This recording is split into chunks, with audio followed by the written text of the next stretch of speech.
गुरु पूजा आवश्यक हुआ करती है, क्योंकि गुरुर् ब्रह्मा गुरुर् विष्णु गुरुर्देवो महेश्वरा गुरुर् साक्षात परब्रह्म तस्मै श्री गुरुवे नमः।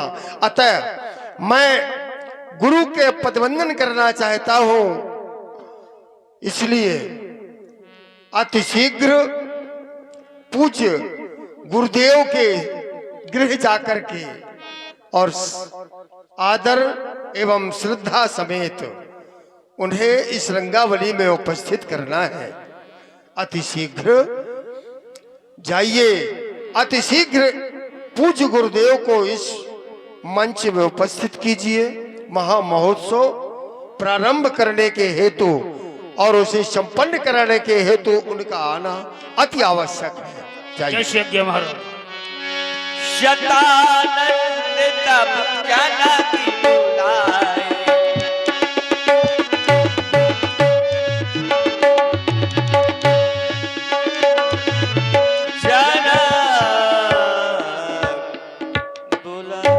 परम पूज्य गौरवी गुणज्ञ गुणवात्मा गौतम पुत्र के श्री चरणों में हृदय रोमानंद सेमी सीरत ध्वज का साष्टांग प्रणाम स्वीकृत हो। देवता धन्य तुम्हारा जीवन। जो प्राणी दूसरे का आदर सम्मान करता है वो स्वयं एक दिन बंदनीय हो जाता है।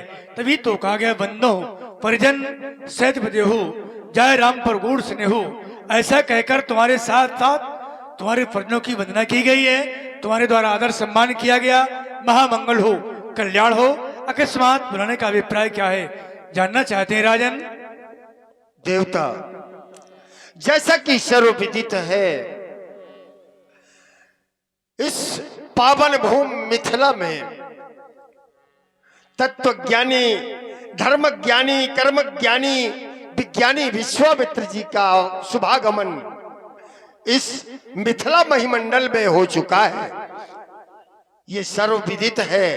देवता, वह शुभ सदन में ठहरे हुए हैं और मेरे हृदय की अभिलाषा है कि ऐसे पूज्य के चरण यदि हमारी इस रंगशाला में पड़े, ये हमारे लिए कल्याणकारी साबित होगा। अतएव देवता, हमारी विनम्र प्रार्थना उन महर्षि तक पहुंचाने के लिए हमारे हृदय में ऐसी अभिलाषा उत्पन्न हुई कि मिथिला से उनका आवाहन करने के हेतु उनके समकक्ष विद्वान पहुंचे। अतएव हमने आपका चुनाव किया। देवता, हमारा प्रतिनिधित्व करते हुए आपको उनके समक्ष पहुंचना है और हमारी प्रार्थना को उनसे कहना है। हे देवता, कि प्रथम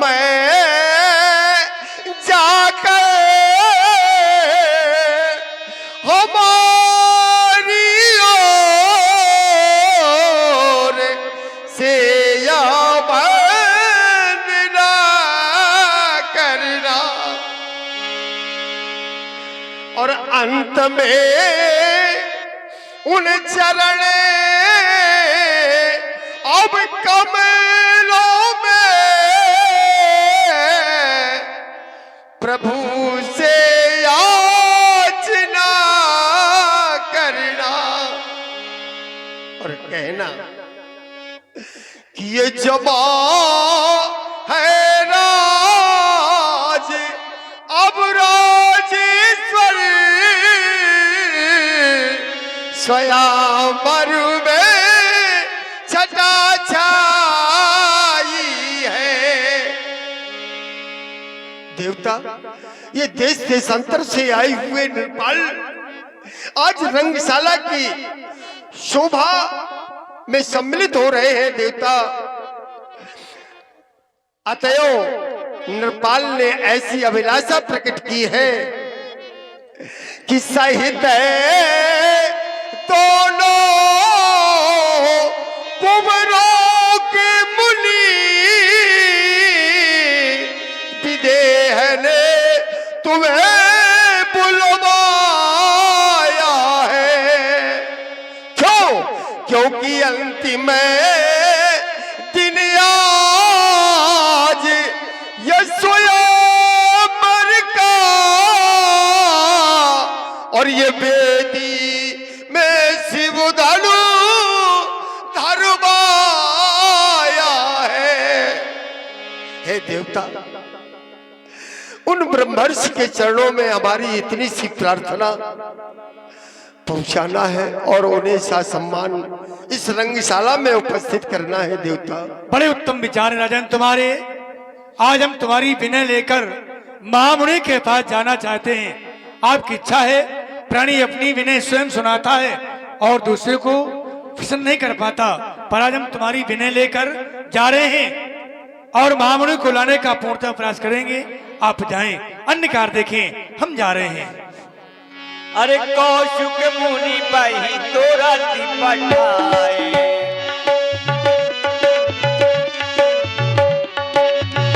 कौशुक मुनि भाई तोरा तू पठाए,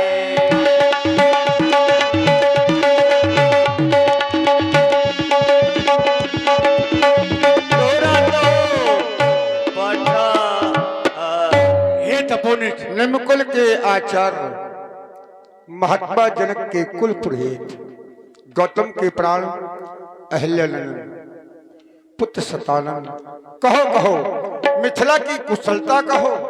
महात्मा जनक के द्वारा जो अनुष्ठान रखा गया है उसकी प्रशंसा करो पुत्र, हे प्रशंसा। तपोनिष्ठ, सब प्रकार कुशलता है। अनुष्ठान जो चल रहा है वह कुशल पूर्वक चल रहा है। हम आपके पास आए हैं महाराज जनक की विनय को लेकर। यद्यपि विनय स्वयं की जाती है, पर आज ऋषि के पास एक ऋषि ही विनय लेकर आया है। आपने पूछा कुशल मंगल? हाँ देवता, सभी प्रकार की कुशलता है। आज यहाँ तक कि मिथिला में तो मंगल नहीं, यद्यपि महामंगल भी है। सत्य कहा तुमने पुत्र, वैसे राजा की बेने सेवक लाते हैं। अवश्य, हर राजा की बेने सेवक सुनाते हैं दरबारी, लेकिन एक संत के पास एक संत को जाना है। आज तुमने वो कार्य किया है पुत्र सतानंद, इसमें भी बहुत रहस्य है, हम विचार कर देखेंगे। सुनिए देवता, यह विनय है। मिथिला में आज महामंगल, न पुणे मखी भूम सजवाई है, न पो आए देसी विदेशन के अजब छटा छवि छाई है।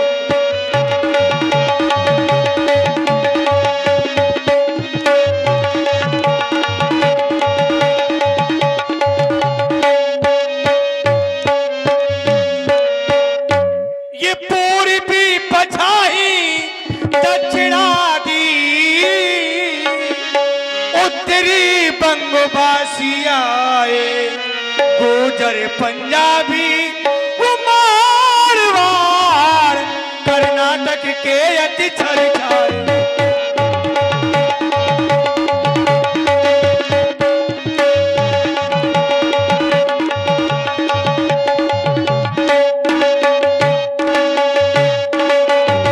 ये महाराज कहाँ तक बटला में, वहाँ भूपों की समा जो इकट्ठा है, कोई भुज ठोकी, कोई मुझे ऐठे, कोई हंसी करे, कोई ठाठा।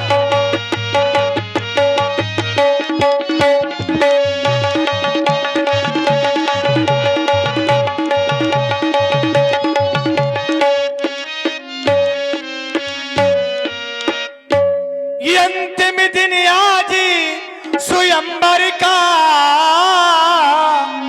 बेदी पर सूदन सजवाया, दाया कर मेरी या बिने सुने, भूपति ने आपको बुलवाया।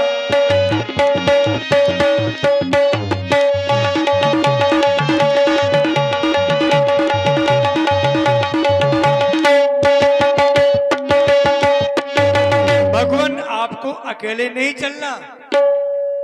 हाँ, विशेषता यह है कि आपके साथ में ऋषि समुदाय, फिर आप तो वो महान मूर्ति हैं जिस ओर आप चल देते हैं, आपके पीछे तो जमाना चल देता है।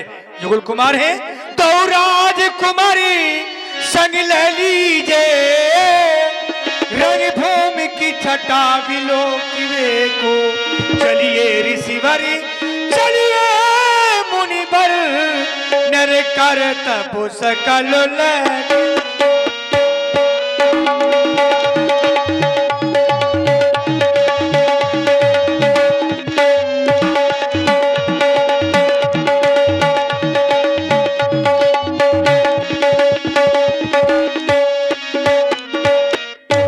स्वीकार करें और चलने की तैयारी करें। अब ठहरे महात्मा सतानंद जी, ठहर गए।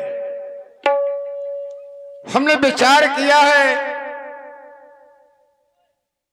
आचार्य सतानंद जी सिंह मानव गौतम के पुत्र हैं, एक ऋषि के पुत्र हैं, महात्मा जनक के कुल पूज है। लेकिन क्या कारण है जो महात्मा जनक ने आज तक सतानंद को प्रणाम नहीं किया?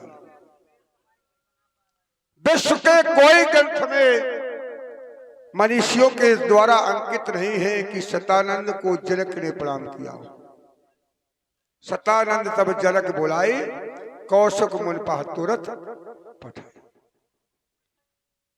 ये श्रापित है, इनका ब्रह्म तत्व समाप्त है।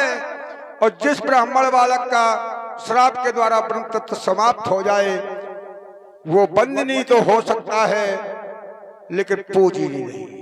इसलिए सतानंद की वंदना तो की गई, पूजनी नहीं है। और वंदना तब होगी जब हम चाहेंगे, जब ये समय चाहेगा। इनके पिता ने जब अहिल्या को श्राप दिया, उसी समय आश्रम में पुत्र सतानंद पुत्री अंजनी दोनों एकत्र थे। वही गौतम ने बिंदु इनके समक्ष भी रखा। क्या कोई आश्रम में किसी ने प्रवेश किया है? ये दोनों अपनी मां के भात मौन हो गए, कोई उत्तर नहीं दिया। गौतम ने पुत्र सतानंद और पुत्री अंजनी को भी श्रापित कर दिया कि जाओ, तुम निम्बवंश के आचार्य तो बनोगे, कुल पूज तो बनोगे, लेकिन तुम्हारा ब्रह्म तत्व समाप्त हो जाएगा, तुम्हारी कोई वंदना नहीं करेगा। तो पुत्र सतानंद ने अपने पिता के चरण पकड़ लिए, कहा कि पिताश्री, अगर हमारे चरणों की वंदना नहीं होगी तो ये आपका कुल दीपक नष्ट हो जाएगा। तो एक पिता ने वरदान भी दिया था कि जिनको संसार प्रणाम करता हो, एक मुनि के द्वारा उन्हें प्रणाम कराया जाएगा तो उनका ब्रह्म तत्व वापस हो जाएगा। इसलिए प्यारे राम लक्ष्मण, इन्हें प्रणाम करो। भगवान, आप क्या कराने जा रहे हैं? जिनके द्वारा मेरी मां अहिल्या को उद्धार हुआ है, आज मुझे प्रणाम कर रहे हैं। प्रातःकाल परम पूज्य श्री गुरुदेव भगवान के द्वारा पूज्य सतानंद जी का परिचय प्राप्त करवाया गया और आदेश मिला प्रणाम करने का। हे महर्षि, आप हम दोनों बंधुओं का प्रणाम स्वीकार करें। अहम त्वम बंदी। मैं किन शब्दों में आपसे बात दूं? यही कहूंगा, महामंगल हो, कल्याण हो, भगवान सदा कल्याण करे। अवलंब पधारिए, हम चल रहे हैं। अवश्य व्यास जी, अब अंकित करिए इसमें सतानंद पद बंद पठो। शतानंद पद बंद प्रभु, बैठे गुरु पै जाए, चलो डाट कहो मुनि पठवा जनक बुलाए। विचार करने लगे राम और लक्ष्मण की। अब आदेश कहाँ के लिए मिलता है? सिद्धाश्रम से आदेश मिला, जनकपुर आए, अमराई बाग में विश्राम किया। अमराई बाग से आदेश प्राप्त हुआ, सभी कालों में सुख देने वाला महात्मा जनक के द्वारा हमें ये सदन सुखद प्राप्त हुआ था। अब कहाँ के लिए आदेश? राम महात्मा सतानंद की बाणी के द्वारा हमें मालूम हुआ है, सीता स्वयंवर चलते चलते 11 मास 29 दिन का समय समाप्त हो गया। आज अंतिम दिन है सीता स्वयंवर का, तो इसलिए सी स्वयंवर देखो जाइए, चलकर सीता स्वयंवर देखें। प्यारे लक्ष्मण, ईश काय धो दे बड़ाई, आज वो ईश्वर किसे बड़ाई का पात्र बनाता है, जनक का जबाई कौन बनता है, पिनाकी के पिनाक को कौन दो खंडों में विभाजित करता है। आज सीता के करकमों में सुमनमाला किस वीर की कंठ की शोभा बढ़ाता है, इसलिए चलो उतार। लखनऊ कहा जस भाजन सोई, नाथ कृपा तौ जाबर होई। नाथ, आप कहते हैं विधाता इस रंगशाला में किसे विदाई का पात्र बनाता है। हाँ पुत्र, लेकिन मैं विचार करने लगा, आपने हमारे वंश के पूर्वज हुए, उन्होंने मन में एक अभिलाषा ली। संसार में जब प्राणी आता है तो मरने के बाद वहां जाता है, लेकिन उनके मन में विचार हुआ कि मैं सात शरीर स्वर्ग जाना चाहता हूं। जब वो सात शरीर स्वर्ग जाने की अभिलाषा लेकर वशिष्ठ जी के पास गए तो उन्होंने कह दिया कि संसार का ये नियम हम बदलेंगे नहीं, इसको खंडित नहीं करेंगे। तो आप उस समय उनसे विरोध में थे और वो महिपाल आपके पास आए तो आपने कहा, राजन तुम धैर्य को धारण करो और मैं तुम्हें सात शरीर स्वर्ग भेज दूंगा। लेकिन पुत्र नहीं भेज पाए। लेकिन आपने भेजा। हमने तपोवन 10,000 वर्ष का तपोबल तो लगा दिया, लेकिन वहां इंद्र के वज्र ने रोक दिया। वो बीच में उल्टे हो गए। राजा त्रिशंकु मलमूत त्यागने लगे और मलमूत त्यागने के बाद में एक नदी का प्रभाव हुआ, उसका नाम था कर्मनाशा।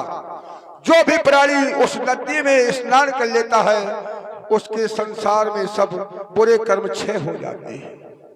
लेकिन किसी के अधीन 6 वस्तुएं हैं पुत्र, विधाता के अधीन 6 वस्तुएं हैं, हानि, लाभ, जीवन, मरण, यश, अपयश, विधिहात। तो जब किसी के अधीन है तभी तो हमने कह दिया विधाता किसी यश का पात्र बनाएगा। गुरुदेव, आप कहते हैं विधाता किसे यश का पात्र बनाता है। मैं फिर वही विचार करने लगा।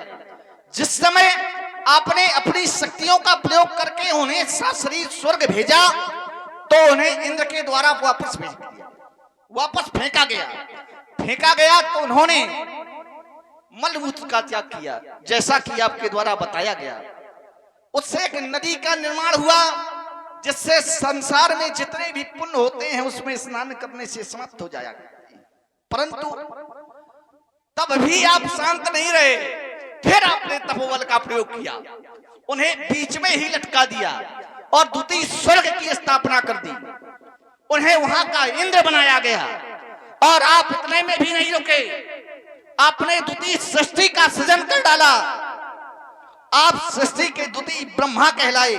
संसार में जो ये फसलें जितनी भी दिखाई देती हैं करीब की, ये सब आपके द्वारा है। नारियल वगैरह जितने भी हाँ, हैं ये मनुष्य बना रहे थे। ककड़ी के खरबूजा वगैरह ये सब आपके द्वारा है। कहीं हमारे द्वारा व्यास जी एक जड़ायुध सृष्टि की रचना हुई है। अब बरबानी हमने समय करी लक्ष्मण की, विश्वास। भाई किसी का विश्वास कभी अटल हो जाता है। बरवानी सुनकर के हम प्रसन्न हो गए। लक्ष्मण ने ये कहा कि अगर विधाता के अधीन 6 वस्तुएं हैं तो गुरु ब्रह्मा, गुरु विष्णु, गुरुदेव महेश्वरा, गुरु साक्षात परब्रह्म तस्मै श्री गुरुवे नमः। गुरु तो ब्रह्मा है, गुरु तो विष्णु है, गुरु तो शिव है। गुरु की कृपा अगर बनी रही तो ये यश भी प्राप्त हो सकता है। ऐसी परवानी विश्वास सुना। लेकिन लाल, वही मैं कहना चाहता यश प्राप्त करने के लिए समय समय की होत है, समय समय की बात, और किसी समय का दिन बड़ा तो किसी समय की, हमें समय की तो प्रतीक्षा करना ही पड़ेगी। चलो लाल, विलंब न किया जाए।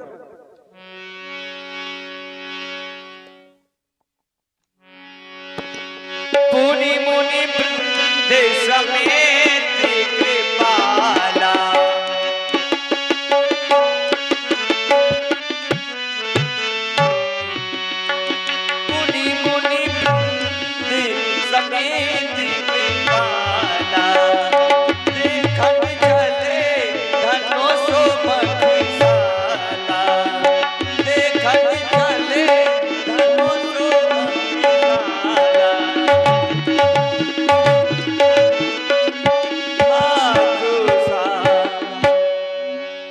अब आप देख रहे हैं नौरस की झांकियां।